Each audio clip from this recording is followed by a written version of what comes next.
We've split people into some of the work crews, but we were unsure until now. I'm only meeting with you because we find ourselves in a unique opportunity. We have a source inside. Cassian's like, an Imperial source? Carl's like, I'll not say. And Cassian like scoffs. He's like, feeding false information is what they do. You're aware of that. They're pretty good at it. And Dylan comes with like a drink. And he's like, the information is reliable. Carl's like, shipments come by cargo carriers from the South Depot. We've been tracking the routes and schedules. Now, we know which transports to targets. Cassian's like, the ones you think have weapons. Carl's like, we know what they are doing. Now we need proof. So then Cassian's like, what do you mean by target? Dylan's like, take it down. And Carl's like, we need to catch them in their lie. We need to let the people of Gorman know the undeniable truth. And Cassian's like, what about the weapons? Dylan's like, ever done anything like this before? And Cassian sighs. He's like, steel? And he like scoffs. This other dude speaks, it's a military transport. It won't be easy. And Carl's like, quiet, both of you. Tactical expertise is not our strong suit. Enz is like, we need an advisor. And Cassian's like, I'm going to need some swatches sent over. And Carl's like, mm-hmm. And Cassian's like, you're going to want to check the radio, and if everything is fine, I would love to get a tour of Palmo by night. It's like, you can call for me at the hotel. So he leaves. Then in the big Imperial meeting room, Partagaz talks to Dedra and Cyril. So Partagaz is like, you're convinced we're connecting to the Gorman front leadership? Cyril's like, I am, sir. Carl Rylands is a prominent businessman and politician in Palmo. I've been dealing with him directly. Partagaz is like, and we're sure they're buying this story? Dedra's like, we're skeptically confident, sir. And he's like, words to live by. Cyril's like, I think they're planning already. They're inexperienced but very eager. And Partagaz is like, how often those attributes a lie? And Dedra just like sort of glances at Cyril, and he's like, they'll need help, sir. The plan, your plan to bait the Gorman as a prize for outside agitators needs to begin somewhere. Like, this could be that moment. And Partagaz is like, how may we assist? And Cyril's like, transport schedules need to remain consistent. The information I pass them needs to be accurate. Dedra's like, I'll need oversight on military security. And he's like, done. And she's like, if we pull it off when it's over, we need to calibrate retribution carefully. Partagaz is like, excellent work, Cyril. And he's like, thank you, sir. And Partagaz walks out. When he's gone, Cyril's like, if I say this is the greatest day of my life, does that spoil everything? And Dedra's like, it's good to see you happy. Then on planet, we see Saw's men, they're like eating, there's like roasted pig creature or something like that. This one dude says to Saw, I think his name's Pluty, right? He's like, I know all the variations. In theory, I just need more practice. And Saw's like, so we could lose the boy? And Pluty's like, he's seen too much. If you're ready, I'll get rid of him. And Pluty's like, he's a good engineer, a great one, maybe. But we have you. And he's like, what about the people who sent him? Accidents happen. And Pluty's like, I was hoping he could come along. You lack confidence, Pluty. Until you tell me the station we're hitting, this is going to be on edge. The number variations I'm carrying right now is driving me crazy. If I could focus on one single variation, and so I was like, Marcus Moon, Neen Valley, we leave tomorrow night. And Pluty's like, thank you. And he's like, Willman? We'll keep him for now. So Luthen comes into the antique shop, and Clea's like, the Tinian Codex in Skolden's office collection. And Luthen's like, what about it? What have you heard? I need some good news. And she sighs. She's like, you'll have to wait on that.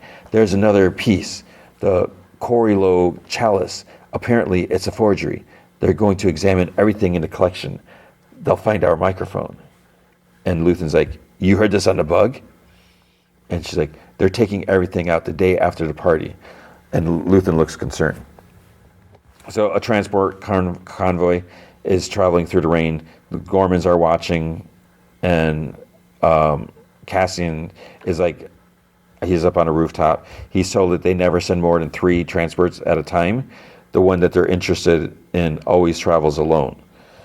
So they open this tunnel like hatch that kind of leads down at an angle, and Enza says that 30 meters down they'll have a transport waiting. So then they slide the cargo onto the bottom, and then they disappear.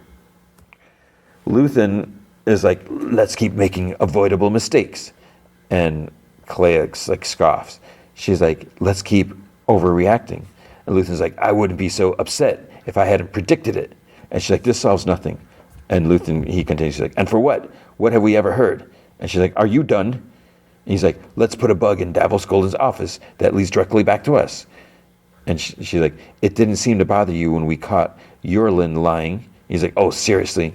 And she's like, the whole news buyout, Skolden courting the Grand Vizier. And he's like, bits and pieces. That's all we ever got. 2 years of bits and pieces.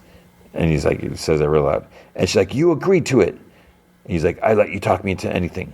And she's like, you're becoming insufferable. He's like, I can't keep track anymore. All these lines we've laid, all this information, the radios, the frequencies, the messages flying around. We're drowning. And you keep pretending it's all under control. And she's like, are you done? We have to take it out at the party. And Luthen's like, and if we can't? And then she's like, we should be prepared. Saw goes up to Wilman and Pluti. He asks Wilman if Pluti is ready, good enough to go on his own with no help from him. And Will's like, I think so. And then Saw points his blaster at him and like starts powering it up. You think or you know? And Will's like, it's neither. He's like, I've done what I can. I've done everything you've asked for. And if I don't show up back home, there. But he shot Pluti in the head. And he's like, traitor. And he's like, show them. So the alien dude that's with Saw goes through like Pluti's pockets or whatever, takes out, must be like a comm or something like that. He's been transmitting to the Empire. There's an ambush waiting for us at the Marquez Moon pipeline. Like, but we will be many parsecs away. Move quickly. Whatever we don't take, we burn. We will not be back this way again. And Wilman's just like standing there as everyone's moving, and Saw goes up to him. It's on you, boy. So he's going with them. So they pack up, they lift off, they jump to light speed. Carl asks Cassian, I don't know if they're at the hotel, they're at some bar, fancy bar. He's like, are you running away or running to find us reinforcement? Cassian like chuckles. He's like, that won't be up to me. And then Carl's like, surely you have an opinion. And Cassian's like, hijacking the carrier? Yes, can be done. But can you and your people do it alone? And he scoffs. I don't think so. So Carl's like, how much help do we need? Cassian laughs. He's like, it's not stealing things that's difficult. It's getting away. But you won't be doing that. You'll be living at the scene of the crime. Worse than that, you're planning to advertise that what you've done. Carl's like, so then what? Let it continue? Let them build what they want? Let them persecute us for no reason and tighten the noose every time we cry out? Is that what you suggest? Is that truly your recommendation? And Cassian's like, I have more questions than recommendations. And then Carl's like, not much of a revolutionary, are you? Or whatever. And he's like, perhaps not. So this doesn't fly with Carl, because then he's like, good day to you. And he starts walking away, and he turns and he's like, and tell your friend, I'm not impressed. So I'm not really sure what all that was about. Did Cassian just blow the deal, whatever? Or is there something else? On this other planet, Saw talks to Wilman about how he was younger than he is now. He's a prisoner. He's in a work camp in a jungle. So Wilman's has a mask on and everything, and he's, I think, putting the parts of the machine together. But Saw's like he's just out with nothing on his face. So he continues the story. They worked something like their clothes melted, so then they were forced, to work naked or whatever. Then everyone got itchy at the same time, like all this stuff like that. Wilman finally sets up the device, and Saw exclaims and chuckles. He says that revolutions are for the crazy or something like that, because he's I guess Saw's like insane or something like that, and he's like, Luthen is not here, but you are, to Willman. He's like, you're right here, you're ready to fight. And Willman like kind of stands tall. He takes off his breather mask, but then he starts like gagging and coughing. And Saw mentioned something about the Rido in the air. He's like, let it in, boy. That's freedom calling. Let it in. Let it run. Let it run wild. And I'm like, what the heck is going on? So he's breathing in this atmosphere, this drug or something like that I guess you have to build a tolerance to. I don't even know. And that's the end. So that's episode 5. Let's think back. What exactly did we learn here? Cassian made it to Gorman. He may have screwed up a deal. Cyril has impressed Partagaz, but he hasn't really done much. He's seen his mom and he's seen Dedra, and possibly had some do with Dedra. Luthen and Clea found out that their bug with Skolden's place may be compromised. That's it. It's like, okay, like, I don't know, an hour, and it didn't seem like a whole lot happened, but so much nothing. I just can't explain it. So I don't know. We'll see how next week goes, but I'm kind of feeling like that's it for the coverage. But I'm just going to watch it and enjoy it, because you probably already watched it, right? And now the movie feature is Final Destination: Bloodlines. So I'm really curious. Like I don't know when, like what the deal is with this movie. So okay, it is a 6th installment.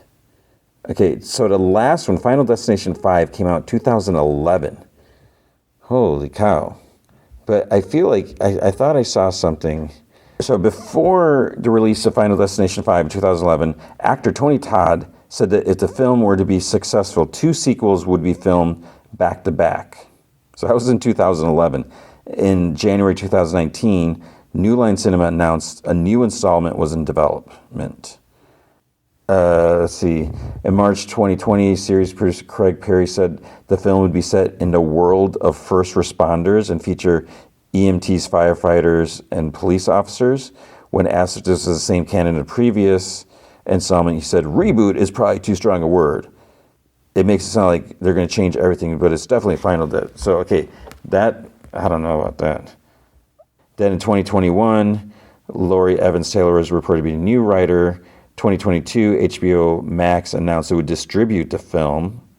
John Watts joined as a producer.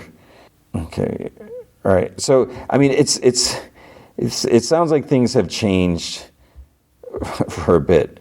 Yeah, so this is directed by Zach Levosky and Adam Stein, and then Guy Busick and Laurie Evans Taylor did the screenplay. The story is by John Watts, Guy Busick, Laurie Evans Taylor.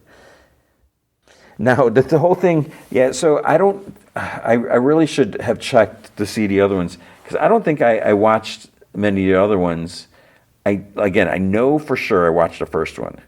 I didn't realize Tony Todd was like part of all the movies. I mean, Tony Todd, I mean, it's so tragic that he's no longer with us, but the guy, he is amazing.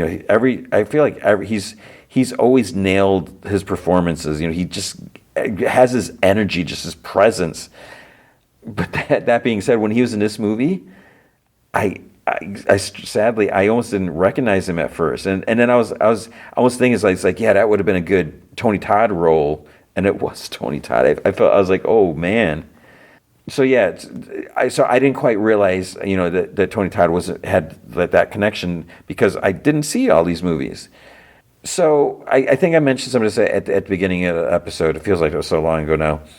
With Final Destination, I can't say it's like one of my favorite franchises. Obviously, if I haven't seen any other movies, and I wasn't even aware how many there were. I am curious to watch them, and I wish I had time. I wanted to watch all of them and talk about them on the Secret podcast, but I don't even know if that'd be worth it. So I'm curious to see, especially after this one. I'm like, yeah, maybe I should watch them. For me, the thing is, it's a nice premise. It's something clever, something different. It makes more sense than like Jason or some of these other things, which I respect those movies as well. But this is a little I don't even know. You can't say it's more real, makes more sense. But this is all about death, and I guess the idea is, like if your time is up. I mean, I guess that's the question: is our lives predetermined, or is our lifeline? Like, is there a certain time or certain date that your time is up? But if somehow you manage to miraculously avoid that and dodge that, then that messes up the whole equilibrium, because if everything is fated, and this is where some people are like, no, because then that means we have no free will and we have no choice, because nothing, whatever we decide doesn't matter because things have already been determined. So that's where you get in that gray area. But if you were meant to die and you avoided it somehow, then it's throwing off the balance of the universe or whatever it is, and then you would think that then the universe or death is going to come after you harder to try to rectify things. And the more you avoid it, you're making a bigger mess of things and causing more cosmic problems, maybe. So I think that's the idea or premise, which I think I can accept that or respect that or whatever you want to call it. With this movie, and I think going back to the other ones, I think maybe the reasons I didn't see the other ones, because they probably, I don't know, maybe I could be wrong, but I don't think they were as good. Or maybe it just got to be the same thing over and over again, where it's like, oh, I don't know, I have this dream, but then I'm gonna go on this rickety old amusement park ride where who knows how things are gonna be, and it just. And I felt a little bit with this movie where I did enjoy this movie, but then after a while it started to be like, okay, we have all this could happen, this could happen. You see everything in the situation, in the room, in the area, like all the possible things that could cause death. Where I will say that this movie is very clever, in a way, as clever as whatever you can make that out to be. To kind of lay out the groundwork and just to set up the possible chain reaction. Because sometimes you say, okay, there's something here, there's something here, there's something here, and so that takes a little more planning than just like, oh, this guy's going to come in with a chainsaw and chop you up. You have to think about all the other pieces. And the other nice thing about this movie is, you set up all these possible things, but you're not necessarily going to use them all, because you don't want the audience to be like, okay, there's a guy standing behind a door with a chainsaw. You want to say, okay, here's like 5 different things, or maybe more, that could kill someone. We're not saying all 5 of them are going to do anything. We're not saying any of them are. And if they are going to cause any deaths, we're not going to tell you who it's aiming for. So I feel like that kind of builds up the suspense a little more, kind of puts you on edge a little more, because you don't know what's going to happen. You see this person, because so in the trailer you see there's one part, there's like a barbecue in the backyard, and there's like so many things set up. There's like a glass breaks, like and the drink area, so they clean up the glass, but one big sharp shard of glass falls into the ice. So then someone makes a drink, scoops up some ice. It goes in someone's drinks. But there's like 5 different glasses of drinks. All these people have drinks. You don't know who has it. People are taking sips, or someone's about to take a sip, but then they get interrupted. They put the drink down, and then, oh, no, this drink got knocked over. But then, oh, no, why is there a close-up of someone else taking a drink? So maybe they got it. And then, so it's like all these things like that. And then there's also, some people on a trampoline, bounce. The trampoline's ripping. There's a big, like, old-style metal rake underneath, so someone's going to get impaled by this rake, because every time they're bouncing, the trampoline is starting to rip a little more. Or someone was doing the propane, and is the hose on properly, because they're struggling a little bit, so maybe that's going to blow up. And so there's just like everything is set up, and you got all these different boom, boom, boom, almost like all these different potential battles, or whatever you want to call it, things in the same area. So it's like you don't know, like, where am I supposed to be looking? What's going to happen? Is this it? Is this it? Because you're probably not going to have multiple deaths in this one moment, this one scene, because that would be too much. So it's kind of crazy with that, and that's what makes it fun. But then after a while, it's like, okay, all right, yeah, here we go again. Yeah, okay, that. So it starts to be too much because the movie was, I think it was like an hour and 50 minutes maybe. So it kind of felt a little long. Now, the idea of this, the whole Bloodlines thing, and I don't think this is spoiler or anything like that, but it starts off with this big scene, and things get, it's like, holy crap, things are really bonkers. But then, no, it was a premonition. Spoiler. So all these people survived from this big, horrific, something that was going to happen. And then, like years later, many, many years later, all these people survived that were meant to die. And then these survivors had children, got married or whatever. So then you have all these people who shouldn't be alive. So death has been working, trying to fix things and get rid of the people who shouldn't be there. So that kind of adds another layer to it. And I can really only right now speak of the first movie where you had these people on a plane that got off the plane. They were meant to die on the plane, but they got off the plane, so they survived. So okay, we have these 7 people or however people. They're all going to be potential targets. So we know who to keep an eye on. Versus this, it's like massive, and the one person or someone was like keeping records over the years, and but no one would listen. And they thought like, oh, they must be crazy and everything. Even though there's like, here's all these obituaries. Look at these crazy, absurd deaths and all this stuff happening. But no one wanted to hear about it. So you got all this stuff going on, and I'd say for the most part, it was a lot of fun, and just kind of crazy. The problem is some of the characters were a little annoying, and because like what's happening now is there's a girl in college. She has a dream of the first incident, and because it was real. I'm trying to avoid like not give everything away, and so she doesn't know what these dreams means because the estranged relative just doesn't even talk to them. And so that's how she gets. So she maybe has vision powers, or I don't know. But somehow she's seeing this vision, and she gets pulled. But like no one believes it, because like the rest of the family, they're like, oh yeah, we're you don't want to talk to them because they've caused problems and this or whatever. And so a lot of the family members, they're just so annoying. And even the main character sometimes is a bit much, and it's just. There's lots of cool and fun moments, but then some of the characters they're just annoying. So it's like you get all this family drama. Like some people are mad at the girl because she went away to college, and she's working with her grades and living. And oh, she didn't call home as much, but she's busy, and yeah, you should, but yeah. So there's like too much family drama stuff while we're trying to watch this movie, which is like, okay, whatever. It's good. Rotten Tomatoes, which I'm kind of surprised. Let's see. I don't know if it'll change.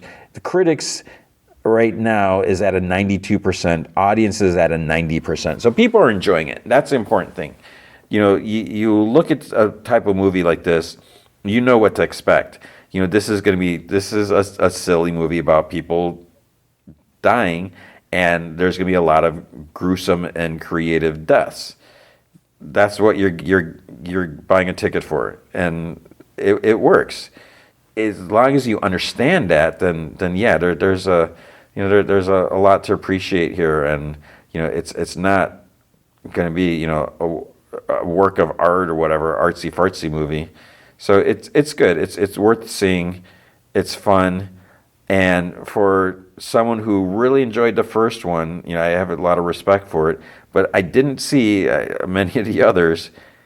You don't, and that's the other thing. You don't have to see the others. This movie completely stands on its own, but it is also connected to the others, like very loosely, but enough that it's nice that it doesn't just erase everything that happened before. And it almost potentially could tie into all the other ones. If you look at maybe all these people were descendants and so forth. So I think it's a good movie. It's fun, and you should see it. It is worth seeing on a big screen, I'd say, if you like these types of movies, because with all the big crazy things, you want it on the biggest screen possible to see all the little detail and potential of like what's going to happen, and yeah, just get ready. There's going to be some like whoa moments that'll catch you off guard. So definitely, I think you should check it out unless it's not your thing. Yeah. I would say it's worth seeing. And that is going to be it. There's not much else to say. Could we get a sequel?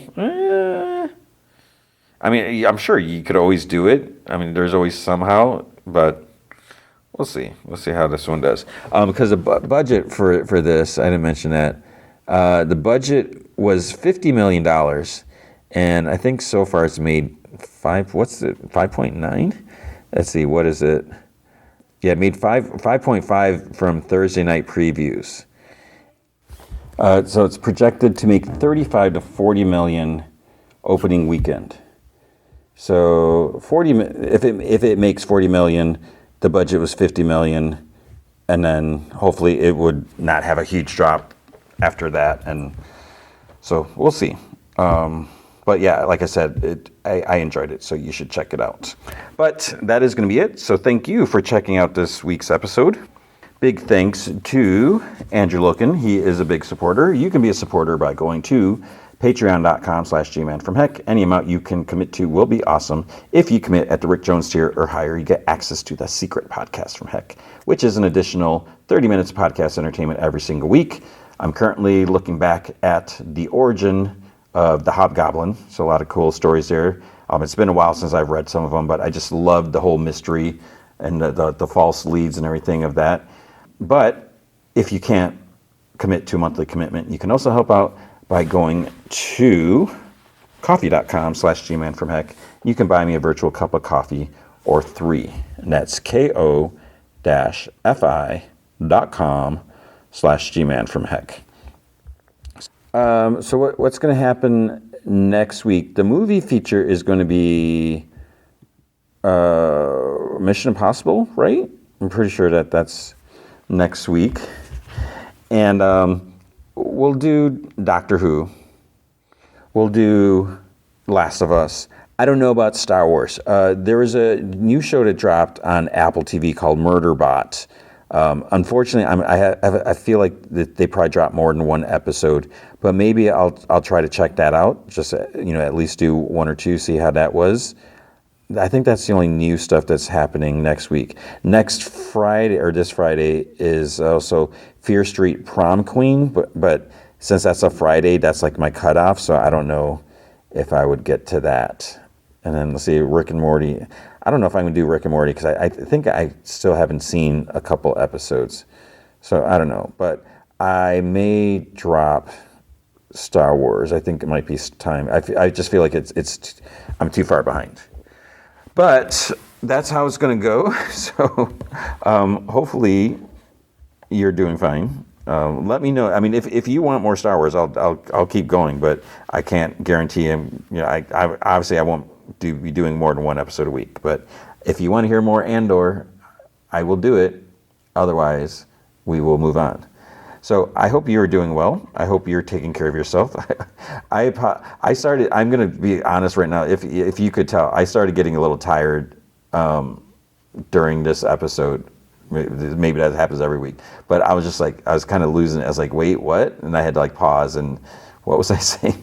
So I hope you get more sleep than I have gotten recently. I hope you're taking care of yourself, and I hope you remember, be good to each other.